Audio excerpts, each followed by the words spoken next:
मुझे बहुत अच्छा लगा कि राम मधवानी जो फ़िल्म के डायरेक्टर हैं उन्होंने मुझे कॉल किया।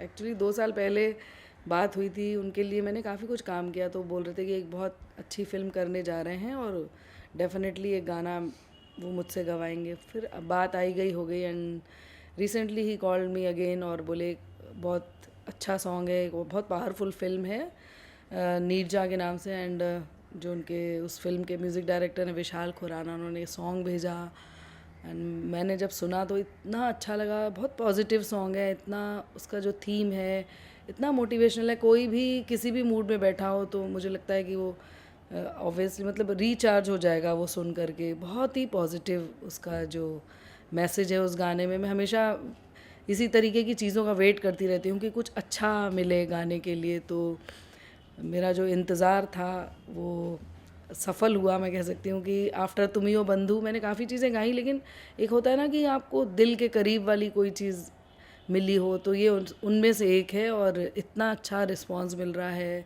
जिन्होंने भी सुना है सब लोग बहुत पसंद कर रहे हैं। क्योंकि हर किसी को लगता है कि उसकी अपनी कहानी है, हर कोई उस दौर से गुज़रता है, क्योंकि सुख दुख दोनों लाइफ के हिस्सा है।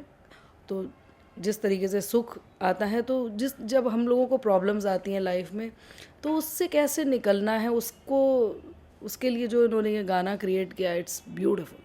और जिस तरीके से उन्होंने फिल्माया है और जिस जगह पर क्रेडिट्स में आ रहा है, शबाना जी की जो स्पीच है नीरजा फिल्म में, दैट वाज फैबुलस। मतलब गाना गाने से पहले उन्होंने मुझे कि कौन से मूड में गाना है, क्या जोन रहना है, तो मैंने फिल्म देखी थी लास्ट की, तो वो मैं तो स्टंट थी एंड बहुत अच्छा लगा फिर।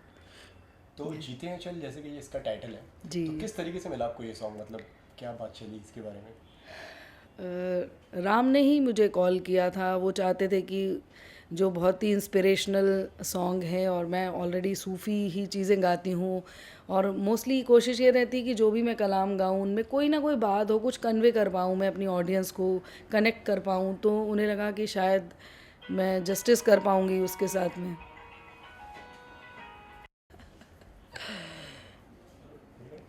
सो मैम, क्या मतलब निर्जा की बात चली है जीते हैं हम के लिए, सो जी। किस तरीके से आपको सॉन्ग आया और आपने कैसे इसे सेलेक्ट करा? अम, मेरे को राम ने कॉल किया, जैसा मैंने पहले भी बताया आपको कि उनका मूड था कि वो जो एक इंस्पिरेशनल सॉन्ग वो इस फिल्म के लिए चाहते थे कि लोग मोटिवेट हों, जब कभी भी किसी भी प्रॉब्लम में फंस जाते हैं तो उसमें से कैसे निकलना है, कैसे उबरना है। तो उन्हें लगा कि शायद मैं उसके साथ जस्टिस कर पाऊँगी। अब कितना किया है ये तो ऑडियंस बताएगी। फिर मैंने उसको कई दिन तक सुना उस सॉन्ग को। फिर विशाल ने भी काफ़ी मेरे को हेल्प किया उस गाने को लेकर के कि कैसे जाना। इवन जब हम लोग रिकॉर्ड करने के लिए जब मैं गई थी, तब कंटिन्यू हम प्रसून जी से भी स्काइप पे बात कर रहे थे कि कौन सा शब्द को कैसे गाना है, कैसे थ्रो करना है, और उनकी भी इनपुट्स ले रहे थे गाते वक्त। तो बहुत अच्छा एक तरीके से एक माहौल था, बहुत एक अच्छा टीम वर्क रहा हम लोगों के इस गाने को लेकर के। और मैंने कोशिश करी अपना 100% देने के लिए। सबसे ज़्यादा मज़ा आता है राम के साथ काम करने के लिए कि वो बहुत इंथू वाले बंदे हैं, और कितना भी काम कराना हो, वो जिस तरीके से किसी भी आर्टिस्ट से काम जैसे वो निकलवाते हैं, वो बहुत ज़बरदस्त है। मतलब वो चीज़ उनसे सीखने वाली है कि वो एक टेक को वो यदि चाहे 10 बार बोलें या 25 बार बोलें या 100 बार भी बोलेंगे, तो जो भी आर्टिस्ट है, चाहे वो एक्टर है या सिंगर है, जो भी म्यूजिशियन है, कोई भी उनके काम को मुझे नहीं लगता कोई ना बोलेगा, क्योंकि हर बार वो एक नया फ्लेवर उसमें से निकल करके आता है, जो भी उनको जानते हैं समझते हैं। तो मुझे हमेशा ही राम जी के साथ तो बहुत अच्छा लगता है काम करने में, बहुत कुछ सीखने को मिलता है। और आपका मतलब क्या एक्सपीरियंस रहा रिकॉर्डिंग के वक्त, निर्जा की चलती हुई जीते हैं जब आप इसकी रिकॉर्डिंग कर रहे थे, तो और क्या एक्सपीरियंस और रहा था? बहुत इंटरेस्टिंग चीज़ें उसमें रिकॉर्डिंग के वक्त रहीं। जैसे कि पहले राम चाहते थे कि एक सैड सॉन्ग है कि उसकी माँ ट्रिब्यूट दे रही है बेटे को, उस सिचुएशन पर से शुरू होगा ये क्रेडिट्स में, और लास्ट क्रेडिट्स तक जाएगा ये गाना। तो आप बहुत सॉफ्ट सॉफ्ट गाओ कि एक माँ रो रही है तो वो कैसा फील होगा। फिर तो मैंने वैसा गा दिया। उसके बाद फिर बोले कविता जी एक बार ट्राई करते हैं, आप अपने अंदाज में जो सूफ़ी अंदाज में गाते हो वैसे गाओ। तो जब फिर मैंने उस तरीके से गाया तो बोले पहले वाला आउट, ये रखा जाएगा। तो काफ़ी सारी चीज़ें वहीं हम लोग ट्राई कर रहे थे कि कौन सा बेटर लगेगा, क्या अच्छा लगेगा, कौन सी लाइन को कैसे बोलना है। तो बहुत मज़ा आया ये गाना मैम रिकॉर्ड क्या करने आप एक लाइन अभी एक गुनगुना कर सुनाएंगे व्यूअर्स को में। ज़रूर। निर्जा का? कहता ये पल खुद से निकल, जीते हैं चल, जीते हैं चल, जीते हैं चल। गम मुसाफिर था जाने दे, धूप आंगन में आने दे, जीते हैं चल, जीते हैं चल, जीते हैं चल। कविता जी, जैसे कि हम देखते हैं कि आपके गाने में बड़ी फीलिंग्स होती हैं, इमोशंस छुपे होते हैं, इसके बारे में क्या कहना चाहेंगे आप? जैसे कि मैंने वेकअप सिट का देखा, कॉकटेल का देखा, और मोरा पिया, हाँ जी, मोरा पिया। राजनीति का। मुझे लगता है कि गाना गाना सिर्फ गाना गाना नहीं है, उसको जीना, जो शब्द हमें दिए जाते हैं उनको ज़िंदा करना, और उस पिक्चर पे जो भी हम फिल्म के लिए गा रहे हैं उनके जो सीन के इमोशंस हैं उन सबको जहन में रखना, और ख़ास तौर से जो अल्फाज हमें दिए गए हैं उनको ज़िंदा रखना। ये सब चीज़ें मैंने बहुत सारे तजुर्बे हुए हैं लाइफ में, और बहुत बड़े बड़े म्यूज़िशियंस से मैंने सीखी हैं, जो स्क्रीन राइटर्स हैं उन लोगों से सीखा। जैसे जावेद सिद्दीकी साहब का मैं एक इंटरव्यू पढ़ रही थी तो उन्होंने कहा कि शब्दों को एहतियात से बरतो, उनमें जान होती है। तो हमारी ड्यूटी ऐसे, यदि हम प्लेबैक कर रहे हैं या वैसे भी कभी स्टेज पे भी गा रहे हैं, तो जो भी कलाम गा रहे हैं उसको ज़िंदा, उसको जी करके गाना, उसको फील करके गाना। तो शायद वो सब चीज़ें आप लोगों के सामने आ रही हैं गानों के माध्यम सॉन्ग से। का नाम है जीते हैं हम। आपकी लाइफ में जीते हैं हम मोमेंट्स, क्या कौन सा ऐसा मोमेंट है जिसको हम कहते हैं कि कैसे गाने का टाइटल है जीते हैं चल। तो बिल्कुल जैसे मैंने कहा कि हर किसी की लाइफ में मूवमेंट आता है, मेरे भी लाइफ में ऐसा पीरियड आया कि 2011-10 में मुझे सारे अवार्ड्स मिले वेकअप सिट को लेकर के, एंड 2011 में ऐसा लगा लाइफ शैटर्ड हो गई, मिस्टर सेठ एक्सपायर्ड, और उसके बावजूद भी मैं रुकी नहीं। उनसे भी मैंने यही सीखा था, वो उनका भी मकसद यही था लाइफ का कि जीते हैं चल, कि कोई भी चीज़ रुकती नहीं है, you have to carry on. Life तो रुकी नहीं, उनके जाने के बाद भी नहीं रुकी, और अभी भी हम बढ़ते ही जा रहे हैं जिस दिशा में भी जा रहे हैं। तो मतलब जिस दिन वो 15 दिसंबर ही एक्सपायर्ड, और उसके बाद भी मैंने एक शो भी कैंसिल नहीं किया। इमीडिएट जो शो थे, किस तरीके से हिम्मत करके मैं गई, परफॉर्म किया, मूड भी बहुत ही शैटर्ड थी बिल्कुल, लेकिन रुकी नहीं, बढ़ती गई वो सारी चीज़ों से बहुत हिम्मत आई। तो जब भी मेरे को ये गाने की स्टोरी जब राम ने बताई तो मैं अपने आप से कनेक्ट कर रही थी, तो शायद इसलिए और उस गाने को समझ पाई या उस गाने को जस्टिस दे पाई मैं इस गाने। तो जीते हैं चल बाकी सॉन्ग से मतलब, सो कविता जी जानना चाहूँगा कि जीते हैं हम बाकी सॉन्ग से कितना अलग है, कितना स्पेशल है? ये तो वाकई एक बहुत इंस्पिरेशनल सॉन्ग है, बहुत ही मोटिवेशनल। कभी भी आप जब थोड़ा लो फील करते हो, डिप्रेस हो जाते हो किसी भी लाइफ के मोमेंट से, तो जब भी ये गाना सुनते हो तो लगता है कि गम मुसाफिर था जाने दे, धूप आंगन में आने दे। इतना प्यारा प्रसून ने लिखा है कि ठीक है, जो हो गया हो गया, आगे बढ़ो, जीते हैं चल, जीना तो है ही, तो खुश होकर के जी लो, ज़्यादा बेटर है। तो बहुत प्यारा मैसेज है इस गाने में।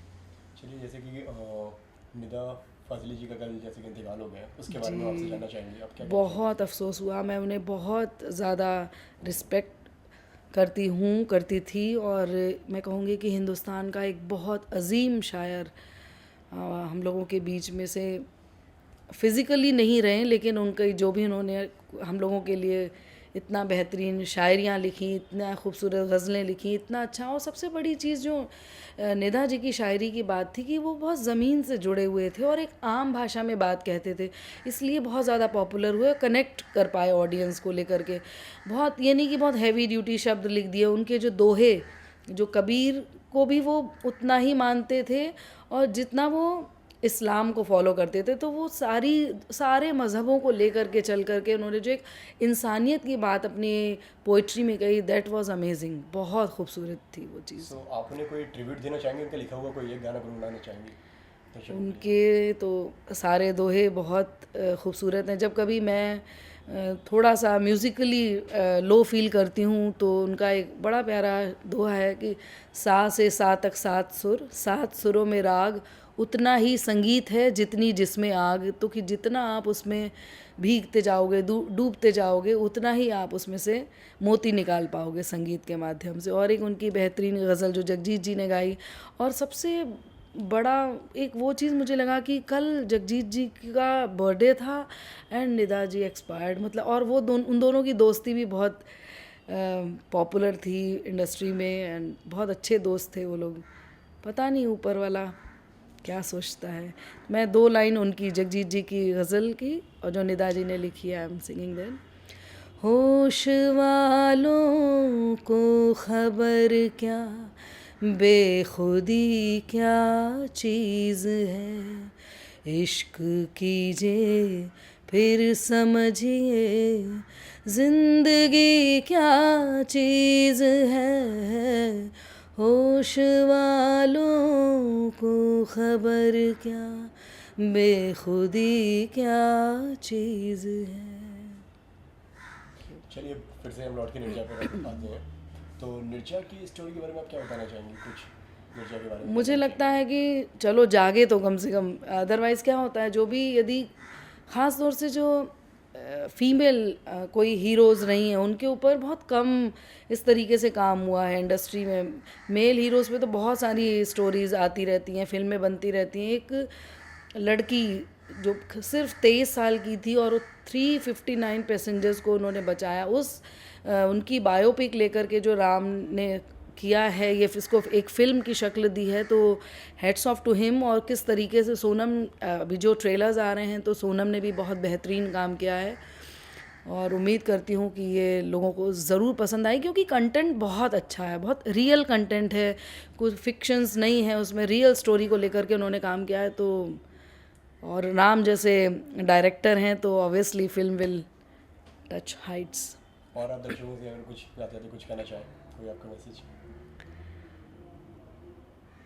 दोस्तों, ऑडियंस के लिए जीते हैं चल वही एक मैसेज है अभी तो राइट नाउ, कि कुछ भी प्रॉब्लम्स हो, कुछ भी हो, आपको बढ़ते जाना है, जीना तो है ही, तो जीते हैं चल।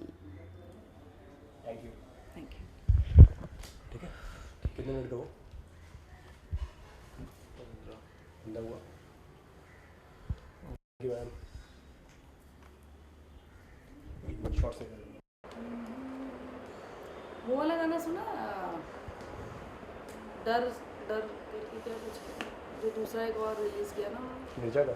हाँ, या सुना के मोहन और नेहा करके किसी ने किया। अच्छा, वरना जीते हैं चल इज बेस्ट। हाँ, मैं उसे सुनिधि वाला भी अच्छा है। माँ हाँ मैं कहीं पढ़ रही थी हाँ नहीं, रिव्यूज काफ़ी अच्छे आ रहे हैं वैसे। हाँ वो भी इंशाल्लाह लास्ट होगा। मैं हाँ एक दूसरी ले लेती हूँ कवर